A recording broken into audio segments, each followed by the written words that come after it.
In the last 1 year, Motorola has made a very strong comeback, and that's dominantly because of two devices, the budget segment Moto G and the more premium Moto X. Now, the Moto X didn't have top-of-the-line specs, but it did offer some new features that were not seen on smartphones before. This time, the story is slightly different. The new Moto X follows the same design principle as the previous generation. It's just slightly bigger. We've got the one with the wooden finish back, and our first impression is that it looks awesome. The body has a brushed metal bezel, and the way it wraps around the body is pretty slick. One look at the back and you'll know what I mean. The front of the device is taken over by a 5-inch Full HD screen. Apart from the usual sensors and the front camera at the top, you can also see two infrared sensors at the base of the device. The function of this is to give you the ability to wave your hand over the phone to wake up the screen, and you can also mute a call or snooze the alarm with this. The Moto X gives a premium feel in the hand as well. The curved back fits well, even though it's bigger than the previous generation. The bright AMOLED screen looks great, and it's slightly curved towards the edges, so swiping from the sides feels natural. The coolest function on the Moto X is the fact that you can use some of the features just by using your voice. You don't even have to touch the phone, and it works brilliantly. Listen up, Moto X. How long does it take to get to Andheri from Worli? Mumbai by car in heavy traffic. Here are your directions. The other nifty feature is that you can shake up your device to go straight into the camera mode. Tap on the screen and the shot is taken. At 13 megapixels, it did seem promising, but we had a big issue with the functionality. On several occasions, the camera missed the mark and didn't focus on the subject on the foreground. And touching on the screen to shoot doesn't shift focus. But when it did catch focus in an outdoor shot, the results were great.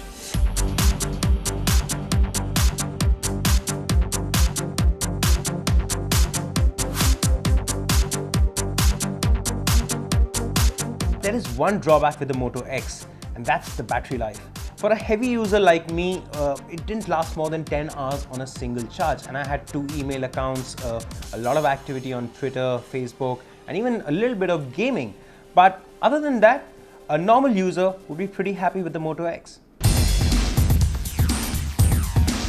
The Moto 360 is a highly anticipated smartwatch, and that's because of its round design that resembles conventional watches. It has a steel body that fits in a 1.5-inch screen. This one in all black also has a leather strap, so it's rather comfortable in the hand. At the back of the watch is the heart rate sensor, and on the side is a single button resembling the crown in a conventional watch. This button powers on the device, or you can even tap on the screen. The watch runs on the Android Wear operating system, which basically has a card-based notification system. You will see all the recent notifications just by swiping up from one to another. You can also tap on it to get further into the text, or swipe to the left to reply or open it on the phone. Just like Google now, you can also say OK Google to do a quick search or even set an alarm. There are many uses here. You can even get notifications for an incoming call or a WhatsApp message that you can reply to right away. There are times when all of this works very well, but on certain occasions, it does fail to get around the task. The heart rate sensor keeps track of your data, including a pedometer that measures steps. You can also customize the 360 by choosing a range of dials, and on pairing it with the phone, the Gear app offers even more setting adjustments. The best part about the Moto 360 is the bundled wireless charger. This is very well designed for a bedside table, where you can place the watch either way and it lights up the screen into a charging mode and works like a bedside clock.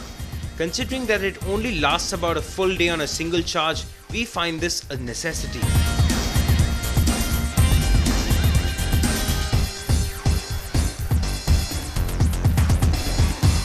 There aren't enough compelling reasons to buy a smartwatch yet, but if you have to get one, if you're an early adopter, then the Moto 360 is a good choice.